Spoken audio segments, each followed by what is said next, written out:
오늘 하나님께서 우리에게 주신 말씀은 요한복음 3장 16절에서 21절까지의 말씀입니다. 제가 가진 성경 신약 146면입니다.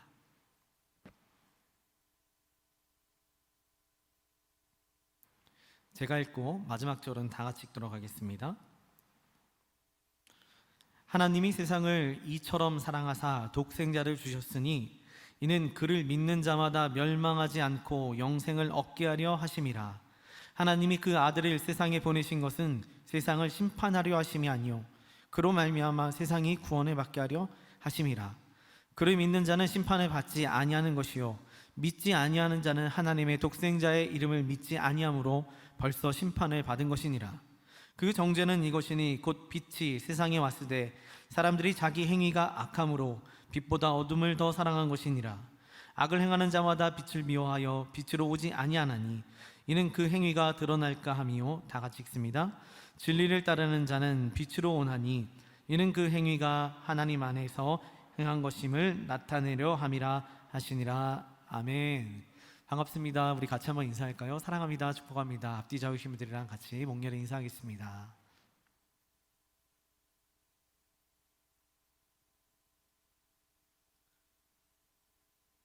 요즘과 같이 비가 올 때에는 이런 생각을 좀 해왔습니다. 몇 번 같이 나눴던 이야기인데, 이제는 시골에 가가지고 이렇게 가끔 민박 같은 걸 하게 되면은 시골집들이 민박이 다 그렇죠. 방 안에서 그냥 이불 깔고 가을 같은 때는 문 열어두고서 이렇게 잠을 청하는데 갑자기 밖에서 대포알 같은 소리가 막 납니다. 쾅 쾅쾅. 그러면 이게 뭔가 해가지고 놀래가지고 문을 열고 밖으로 나가보면은 비가 막 오기 시작을 합니다. 비가 막 오기를 시작하는데 비가 정말로 천장을 뚫을 것 같이 막 오기 시작합니다. 그래가지고 야, 비 너무 많이 오나 보다 하고 얼른 뛰어나가 보면 깜짝 놀랍니다. 빗방울이 정말로 조그맣고 조금밖에 내리지 않기 때문입니다. 그런데 단지 처마가 플라스틱으로 된 얇은 처마다 보니까 그 작은 빗방울에 부딪히니까 대포할 소리가 나더군요. 여러분, 우리의 믿음은 그와 같습니다. 우리의 신앙은 그와 같습니다. 우리가 있어가지고 믿음과 신앙에 있어가지고 처마가 정말로 얇아버려가지고 지붕이 너무나 얇아버려가지고 비가 아주 작게 오는데도 그 소리가 대포알 같은 소리가 난다면 그럼 우리 믿음에 문제가 있는 겁니다. 하나님께서 원하시는 믿음은 아닌 겁니다. 그래서 우리로 하여금 최근에 말씀을 천국과 지옥에 대해서 먼저 나누게 하셨습니다. 여러분, 혹시 내일 천국이 여러분 앞에 다가온다면 오늘 있을 일들이 불평, 불만이 있을까요? 어려움이 있을까요? 힘듦이 있을까요? 오늘 내가 굶는 것이 내일 천국에 들어가는데 문제가 될까요? 오늘 내가 받지 못한 그 모든 사랑들이 내일 천국에 들어갈 텐데 문제가 될까요? 수요일날 말씀을 나누며 성도들에게 그랬습니다. 내일 당신들이 100평짜리 집에 들어간다고 합시다. 내일이면 100평짜리 집으로 무조건 이사합니다. 그러면 오늘 사는 그 10평짜리 집에 대해서 불만을 가지시겠습니까? 여러분, 천국에 대한 소망은 나 오늘 당장이라도 천국 갈 거야, 내일이라도 주님 오셔가지고 짐 싸가지고 천국 갈 거야, 그 마음 가지고 오늘을 사는 것이 믿음입니다. 근데 그 믿음, 이제 제일 중요한 믿음이 하나 남았습니다. 천국과 지옥이 있으면 지금까지 이야기했고 믿는다고 하면서 우리는 이제 천국에 들어갈 소망을 가지고 이야기해야 되는데, 지난주는 이에 대해서 좁은 문에 대해서 이야기했습니다. 들어가기 힘들다더라, 어렵다더라. 그런데 이제는 그 천국에 들어갈 수 있는 유일한 구원의 길인 예수 그리스도, 이 복음이 우리에게 유일하게 천국에 들어갈 수 있는 열쇠가 될 수 있습니다. 우리가 가져가면서 우리가 지금까지 살아오면서 가지고 있던 그 복음 자체가 다시 한 번 더 빛을 발해야 되며, 그 복음이 더 선명하고 명확해질 때에 내일이라도 당장 천국에 들어갈 수 있는 믿음을 얻게 됩니다. 그 믿음 가운데 우리의 믿음이 얇은 처마가 아니라 두터운 믿음이 되어서 어떠한 밑소리도, 어떠한 세상의 어려움도, 어떠한 오늘의 힘겨움도 버텨내는 여러분 되시길 바랍니다. 오늘 본문은 예수님을 믿기 시작하면 제일 먼저 배우게 되는 본문입니다. 요한복음 3장 16절 모두가 다 알고 있습니다. 복음의 진수라고 불리는 말씀입니다. 그래서 그리스도인으로 구원, 예수님, 천국, 이 모든 것들에 닿으려면은, 우리가 그 모든 이야기의 접점을 맞이하려면, 구원과 예수님, 천국과 이 모든 것들의 접점을 맞이하려면 오늘 말씀을 지나지 않고서는 우리가 통과할 수가 없습니다. 접근조차 할 수가 없습니다. 이 말씀이 내 마음 가운데, 내 삶 가운데 날마다 읽혀지지 않으면 우리는 예수님께 닿을 수 있는 길이 없습니다. 그리고 이 말씀은 우리를 향한 하나님의 놀라운 계획이자 약속임을 기억하면서 말씀으로 깊이 들어가 보려고 합니다. 오늘 말씀을 큰 틀에서 보면 두 가지 내용을 담고 있습니다. 먼저는 하나님의 구원의 계획, 그리고 방법이 담겨 있고, 두 번째는 그 구원의 계획을 거부한 자들에 대한 안타까움, 그 마음이 쓰여져 있는 것이 요한복음 오늘 본문의 내용입니다. 쉽게 얘기해서 천국과 지옥이 있습니다, 예수님 믿습니다 라고 함에도 불구하고, 그럼에도 불구하고 죄를 짓는 인간에 대한 이야기, 안타까움을 담고 있습니다. 누구나 하나님의 선하신 구원의 계획을 안다고 모두 구원을 받는 것이 아닌가 봅니다. 천국과 지옥이 있는 것을 믿는다고 구원을 받는 게 아닌가 봅니다. 예수님이 이 땅에 오셨다면 믿는다고 구원을 받는 게 아닌가 봅니다. 어떤 사람들은 자신의 영생을 가지고 혹시 도박을 하는 거 아닌지요? 마치 보험처럼 예수님 믿는 건 아닌지요? 보험처럼 어쩌다가 믿다 보면은 한 10%라도 5%라도 가능성이 있으면 어쩌다 보면 들어가지 않을까라는 마음을 가지고 이 말씀을 믿는 건 아닌지요? 그렇기 때문에 이 말씀이 소홀해지진 않았는지 돌아보시기 바랍니다. 지난주 천국에 대한 말씀을 나누면서 주여 주여 하는 자마다 구원을 받는 것이 아니라고 했습니다. 교회 안에 앉아있기 때문에 구원을 이루었다고 볼 수 있는 게 아니라는 겁니다. 교회는 예수님과의 만남을 통해 구원을 얻는 자리입니다. 그러나 그 구원이 이 자리에 앉아만 있다고 이루어지는 것은 아니라고 나눴습니다. 곧 예수님 말씀하시기를, 예수님께서 직접 말씀하시기를 좁은 문을 통과하지 않으면, 곧 예수님을 통과하지 않으면 천국에 다다를 자가 없다고 예수님은 분명하게 얘기하셨습니다. 여기에서 예수님을 통과한다는 것은 곧 예수님 말씀을 지키며 살아가는 것이라고 나눴습니다. 예수님 말씀을 지키며 살아가는 것이 곧 좁은 문을 통과하는 것이다. 예수님 말씀을 지킴이라 하면 하라는 것은 하고 하지 말라고 하는 것은 하지 않는 것입니다. 주님 말씀하시면 내가 나아가리라, 주님 뜻이 아니면 내가 멈춰서리다. 이에 대한 말씀은 다음 주부터 나누려고 합니다. 주님 말씀하셔서 가라한 곳, 가지 말라는 것은 앞으로 같이 함께 나누려고 합니다. 그 전에 오늘은 하나님의 빅픽처, 곧 구원의 계획을 살펴보려고 합니다. 오늘 말씀을 듣고 우리 마음에 예수 그리스도 그리고 복음이 다시 깊게 심겨지기를 간절히 소망합니다. 성경은 하나님께서 당신, 여러분들, 곧 개인을 향한 구원의 계획을 아예 창세 전부터, 창세기 때부터 갖고 계셨습니다. 지금 내가 단순하게 교회를 중간에 나왔어, 이게 하나님의 계획이 아니었고, 중간에 나왔던 어떠한 계기로 나왔던 이 모든 계획을 창세기 때부터 이미 갖고 계셨습니다. 하나님은 시간을 초월하신 분이시기 때문입니다. 그리고 성경 말씀은 그 이야기를 여러분들에게 해주는 이야기입니다. 창세 전부터 당신, 개인, 나, 너, 이를 향한 하나님의 계획이 담겨있는 책이 곧 말씀입니다. 그리고 그 계획을 설명해 주는 것이 바로 오늘의 말씀입니다. 그리고 교회는 그 구원의 이야기를 매번 재확인하러 나오는 것입니다. 교회 와가지고 뭔가 얻어야지 한다면 하나입니다. 천국이라는 소망이며 내 안에 예수 그리스도, 그 마음이 확신을 가지고 있는지를 돌아보는 곳이 바로 교회입니다. 그리고 또한 그 구원에 감사하며 하나님 앞에 감사함으로 나오는 자리입니다. 그러나 우리의 죄도 회개할 수 있는 자리가 교회입니다. 그럼 차근차근 몇 가지 질문을 던지면서 마음속으로 대답해 보면서 같이 말씀에 깊게 한번 스며들어 보도록 하겠습니다. 그럼 우리는 무엇으로부터 구원을 받아야 합니까? 말씀은 죄를 지은 인간은 영원히 지옥에 갈 수밖에 없다라고 이야기합니다. 대충 지은 죄인데 잊고 살아갔다? 그 죄값은 반드시 치르게 되어 있는데 그 죄값이 지옥입니다. 죄값이 그냥 혼나고 말고 징계하고 말고 이게 아니라는 겁니다. 만약 그렇게 알고 계셨다면 말씀을 반만 아신 겁니다. 여러분, 죄만 지은 인간이 가는 곳이 지옥이 아니라 하나라도 죄를 지은 인간은 하나님과의 관계가 단절되어 있기 때문에 영원히 지옥에 갑니다. 죄를 지었기 때문에 너 나쁜 사람이야, 그렇기 때문에 너는 지옥, 이렇게 얘기하는 것이 아니라 죄를 지으면 하나님과의 관계가 단절이 돼버립니다. 하나님과의 만남이 소홀해집니다. 그렇기 때문에 하나님과의 만남과 단절 가운데 어떻게 천국에 들어갈 수 있겠습니까? 그렇기 때문에 지옥에 갈 수밖에 없다라고 성경은 이야기하는 것입니다. 그래서 구원은 그 끔찍한 지옥으로부터 건져냄을 받는 것을 이야기합니다. 죄로부터의 구원이 아니라 지옥으로부터의 구원을 받는 것이 곧 하나님의 구원의 계획입니다. 그럼 왜 우리를 하나님께서 왜 하필이면 우리를 계획하시고 우리를 구하시려고 그렇게 힘써서 계획을 하셨는지, 창세 때부터 왜 지금까지 우리를 구원하시려고 하셨는지, 요한일서 4장 10절 말씀은 다음과 같이 기록하고 있습니다. 다 같이 함께 읽어보겠습니다. 사랑은 여기 있으니 우리가 하나님을 사랑한 것이 아니요 하나님이 우리를 사랑하사 우리 죄를 속하기 위하여 화목 제물로 그 아들을 보내셨음이라. 아멘. 사랑은 여기 있으니 우리가 하나님을 사랑한 것이 아니요 하나님이 우리를 사랑하사, 그동안의 순서가 잘못된 겁니다. 내가 하나님을 사랑하기 때문에 내가 구원을 얻는다, 이게 아니었다는 겁니다. 하나님의 계획은 당신이 하나님을 사랑하던 안 하던 알던 모르던 계획 가운데는 당신을 이 자리로 끌고 나오고자 하는 하나님의 계획이 날마다 담겨져 있었고, 그 계획의 첫 번째가 곧 하나님께서 당신을 사랑하사, 먼저 사랑하사,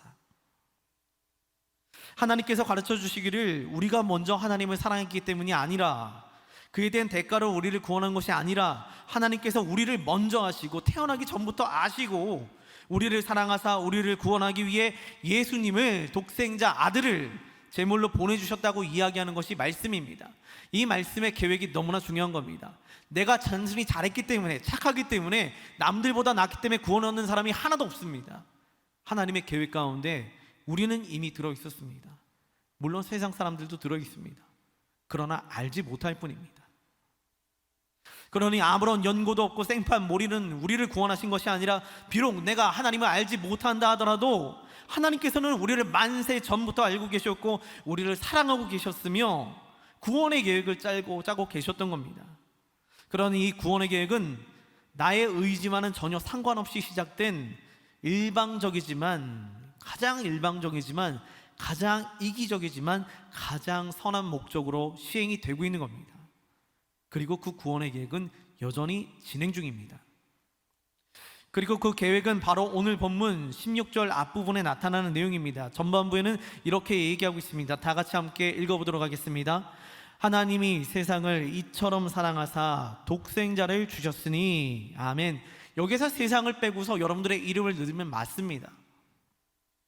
먼저 우리 구원의 계획 전의 계획, 먼저 우리 구원의 계획, 예수님이 보내셔가지고 우리를 구원하시기 전에 먼저 하나님 선행했던 계획이, 인간을 창조하시며 하셨던 계획은, 원래부터 있던 계획은 하나님과 인간의 교제를 영원히 누리면서 죄 가운데 있는 것이 아니라 선행 가운데 정말 아름다운 곳에서 주님과 교제하며 사랑하며 살기를 바라셨던 것이 첫 번째 하나님의 계획이었습니다. 그러나 그 계획에 무산된 것 중에 하나, 아주 작은 죄가 들어왔습니다.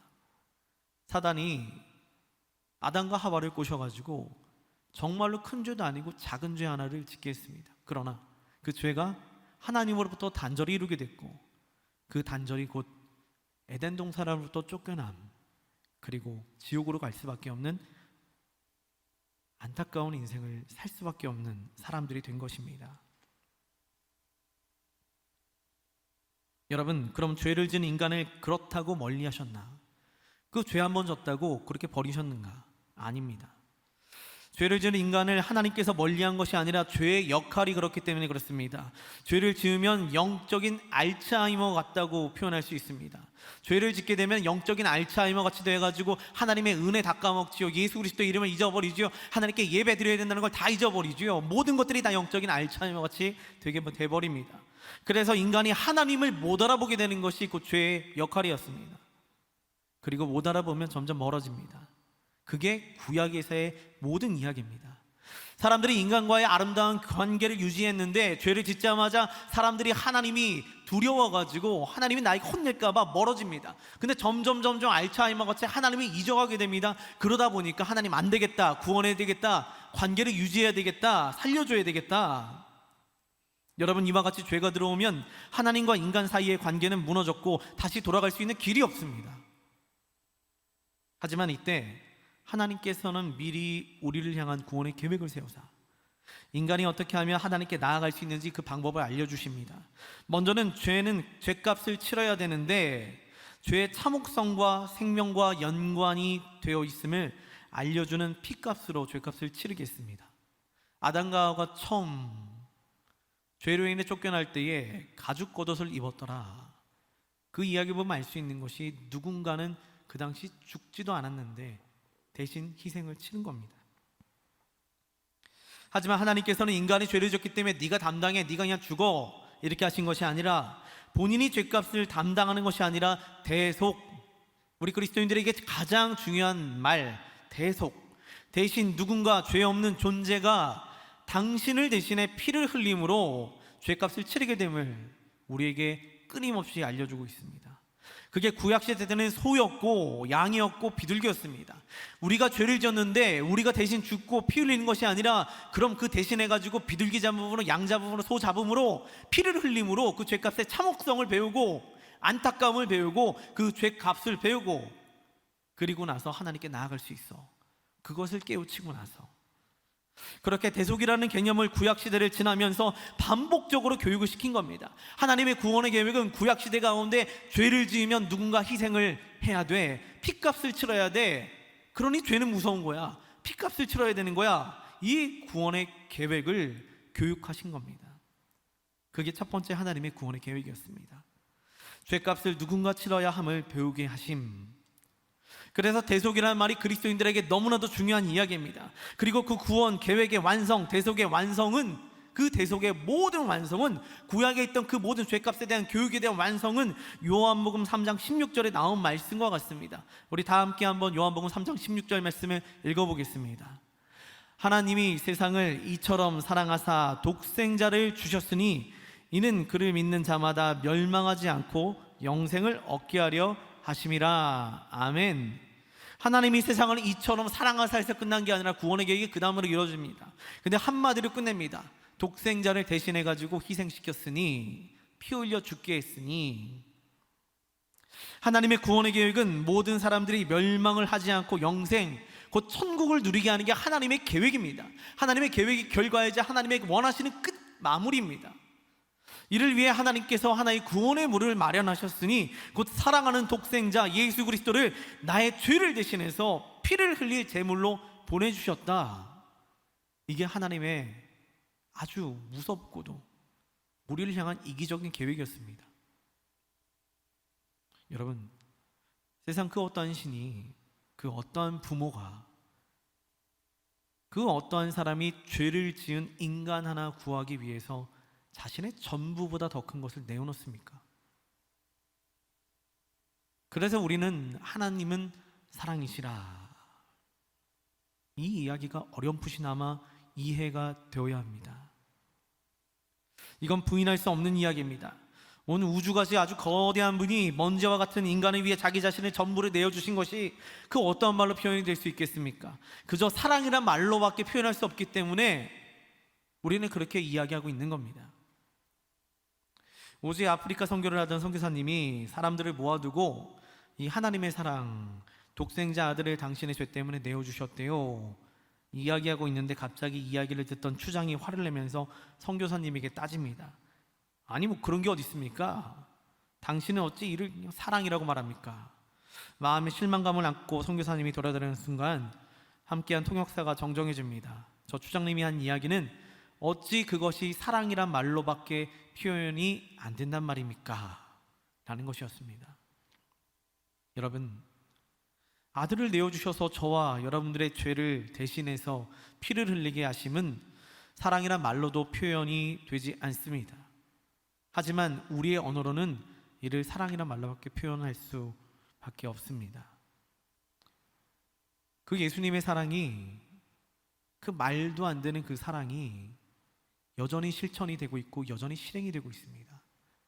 지옥으로 갈 수밖에 없는 우리를 향해 하나님 안 되셔가지고 여전히 피 흘리시며 그 피 묻은 손으로 우리를, 죄인 같은 우리를 붙잡고 계신 겁니다.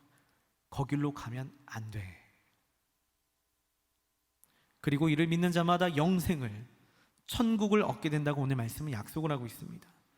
그러니 예수님께서 이 땅에 오셨다는 역사적인 사실을 믿는 것이 아니라 나의 죄를 대신하여 보내주신 예수님의 대속, 곧 그 하나님의 계획을 보며 그 예수님을 바라보면서 그 예수님을 통과하면 영생, 곧 구원, 천국을 얻을 수 있다고 하나님께서 말씀에 기록하여 완전하게 약속을 해주고 계신 것이 오늘 말씀입니다.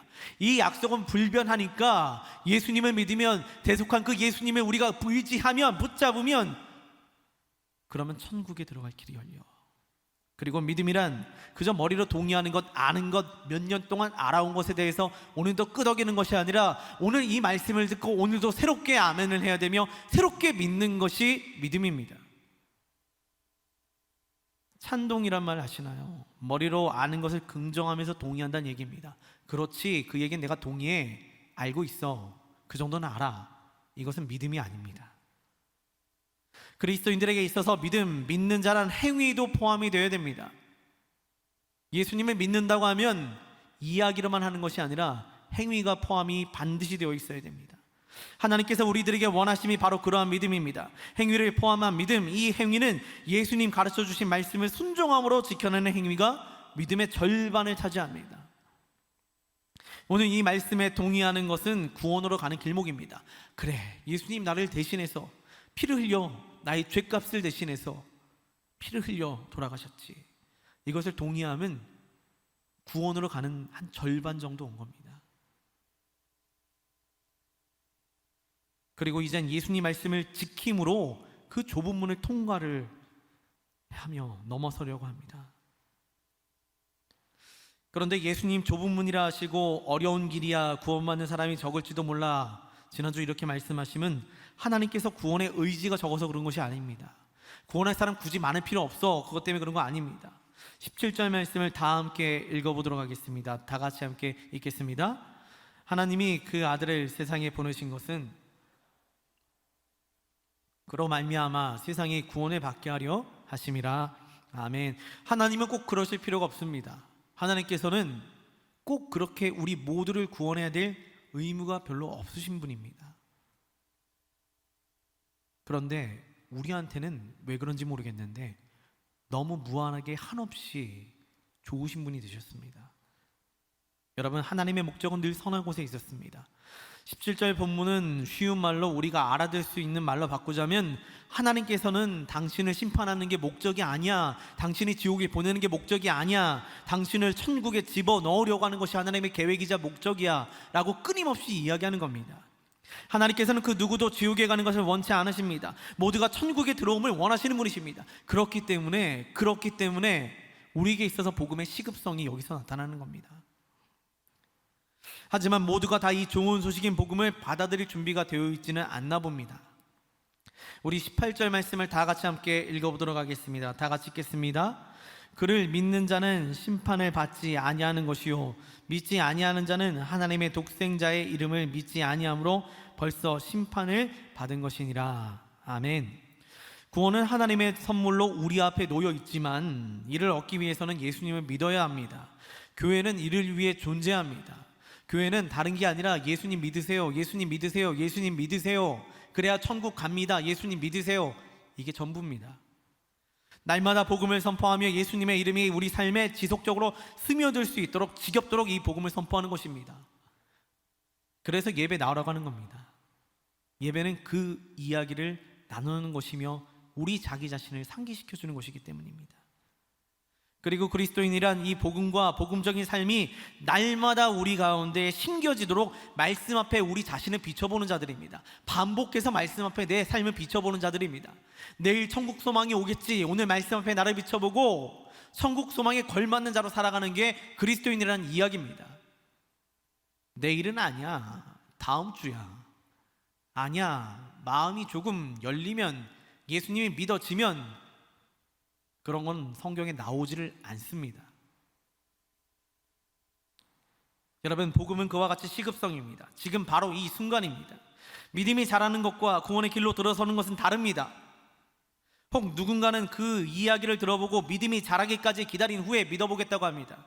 하지만 하나님께서는 시간을 초월하신 분이시기 때문에 과거도 미래도 다 아십니다. 그 이야기가 진짜인지 그냥 하는 얘기인지. 인간은 자신의 의지조차 확신할 수 없는 존재인데 나중에 믿음이 자라면 믿어보겠습니다, 이 이야기가 하나님 앞에 통하지는 않습니다. 예전에 수능이 끝나 후회하는 청소년들에게 물었습니다. 고3 학생들 수능 끝나고 와가지고 다 절망하고 있길래, 얘들아, 만일 너희가 타임머신을 타고 3년 전으로 돌아갈 수 있다면, 그리고 3년 전 너를 만날 수 있어서 너의 미래의 모습을 이야기해 줄 수 있다면 과거에 내가 그 이야기를 믿을까? 과거의 너의 모습이 변화될까? 라고 물었습니다. 그랬더니 10이면 10 솔직하게 대답합니다. 3년을 되돌려도 지금 모습 그대로일 것 같아요. 자기 자신이 3년 전으로 돌아가가지고 야, 너 이렇게 공부하면 시험 떨어질 것 같아 라고 얘기한다는들, 그 사람들의 이야기는 뭐야, 어디서 나 닮은 사람이 와가지고 이런 얘기를 해? 똑같다는 겁니다. 하나님도 그걸 아시는 겁니다.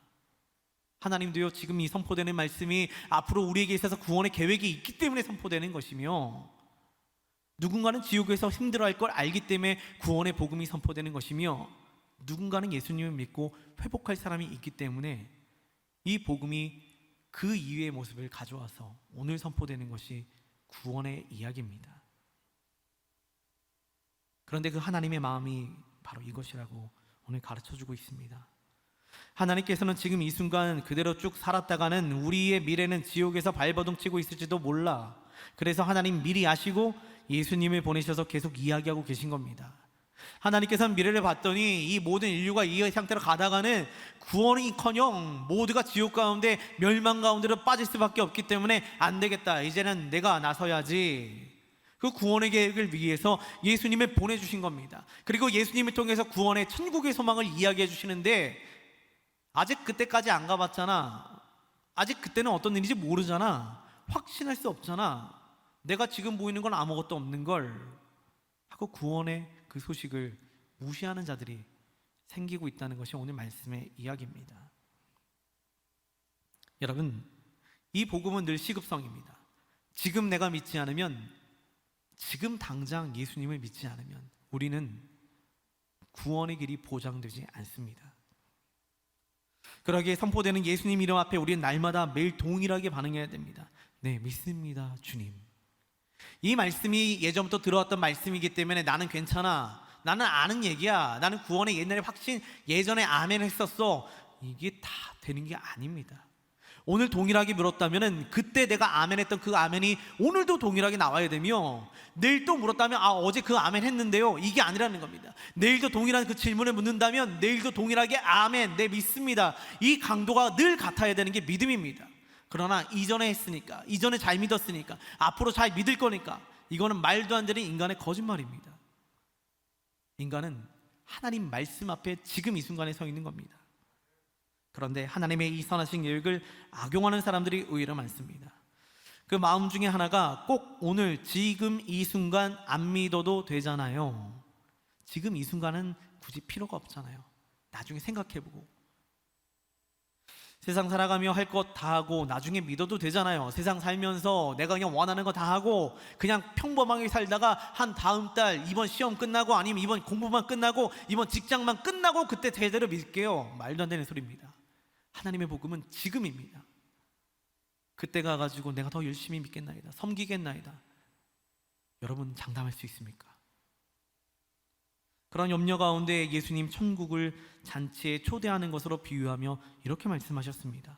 천국 잔치에 사람들을 초대했는데 그 사람들이 이렇게 얘기합니다. 가고는 싶은데, 가야 되는 건 아는데 저 오늘 일하러 가야 돼가지고 그 잔치에 못 갑니다. 어떤 사람은 더 이상한 황당한 변명을 합니다. 오늘 소를 하나 새로 샀는데 테스트 한번 하고 그리고 나서 나중에 갈게요.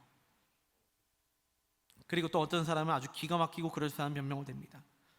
저 오늘 좀 결혼했잖아요. 결혼했으니까 결혼식 이 신혼 마무리 좀 하고 갈게요.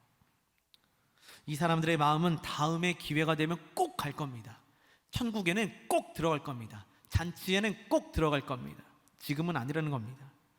결국은 이들은 닫힌 문 밖에 어둠 가운데서 슬피 울며 이를 갈리라. 말씀하신 것이 바로 예수님이십니다. 그런 일이 없었으면 좋겠지만 그런 사람들이 있으리란 말씀이기도 합니다. 오늘 우리에게 선포되는 이 복음은 지금 당장 받아들이라고 우리에게 파도같이 밀려오는 겁니다. 당장 받아들이라고 예수님께서 다급함으로 문을 두들기며 우리 마음을 치는 겁니다. 지금 아니면 기회가 없는 거야 라고 할 정도로 내일의 천국의 소망을 믿기 위해서 오늘을 받아들이게 하는 것이 바로 오늘의 말씀입니다. 그런데 혹시 우리가 복음 앞에 서지 못함이 우리의 부끄러운 행위가 하나님 앞에 밝혀질까 봐 그런 거 아니냐. 오늘 19절부터 20절까지 말씀 같이 함께 읽어보도록 하겠습니다. 다 같이 읽습니다. 시작. 그 정죄는 이것이니 곧 빛이 세상에 왔으되 사람들이 자기 행위가 악함으로 빛보다 어둠을 더 사랑한 것이니라. 악을 행하는 자마다 빛을 미워하여 빛으로 오지 아니하나니 이는 그 행위가 드러날까 함이요. 아멘.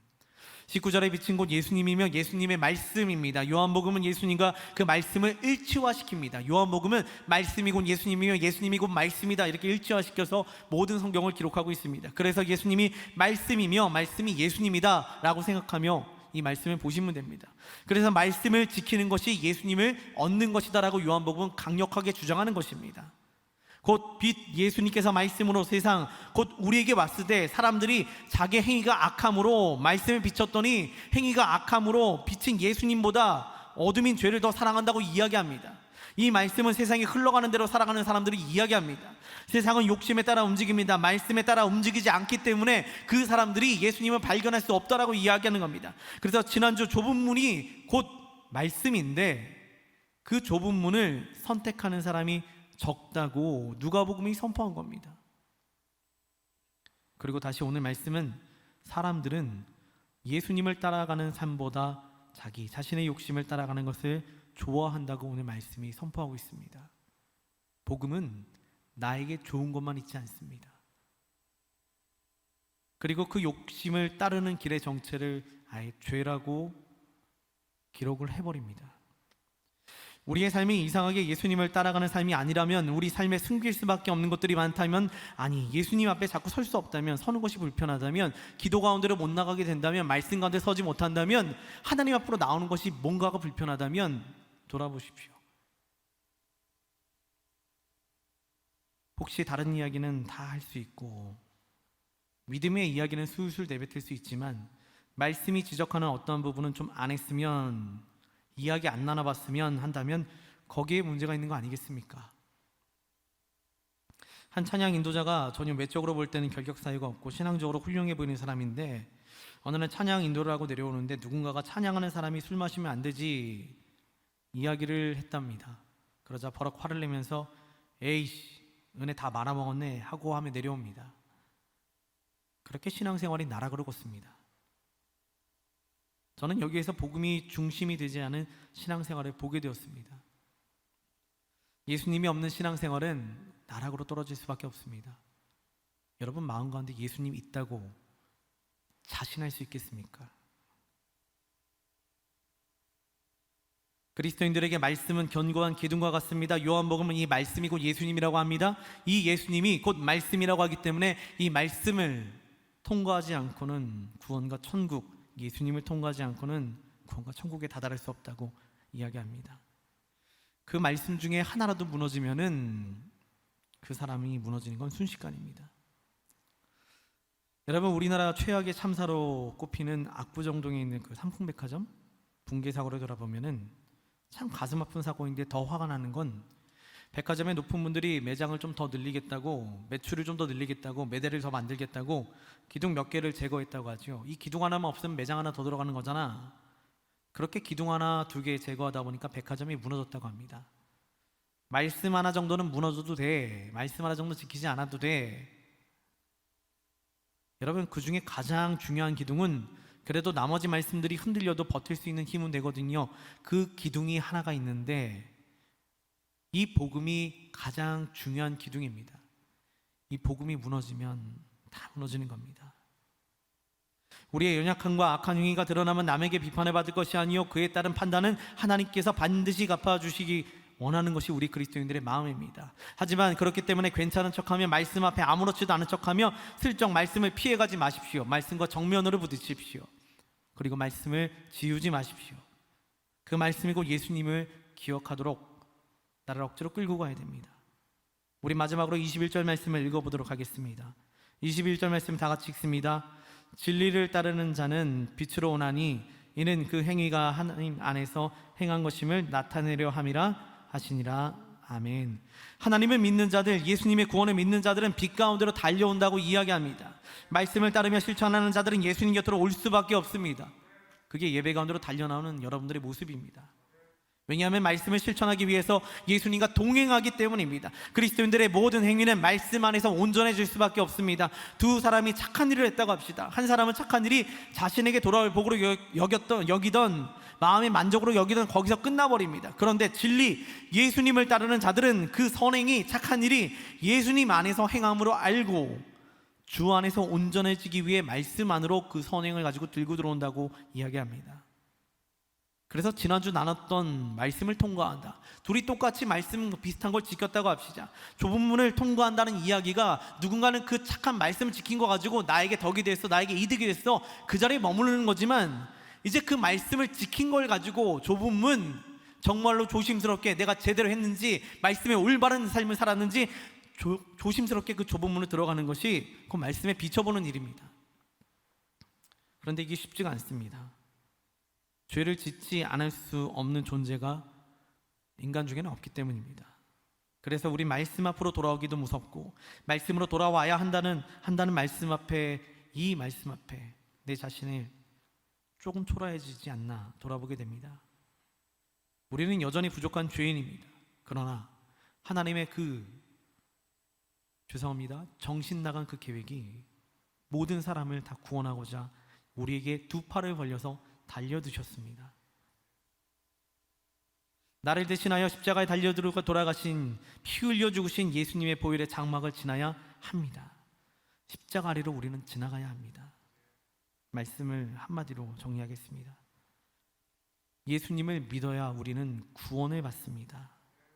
이를 날마다 반복하며 이 말씀 앞에 아멘으로 살아내시는 여러분들이 되시기를 주님의 이름으로 축원드립니다.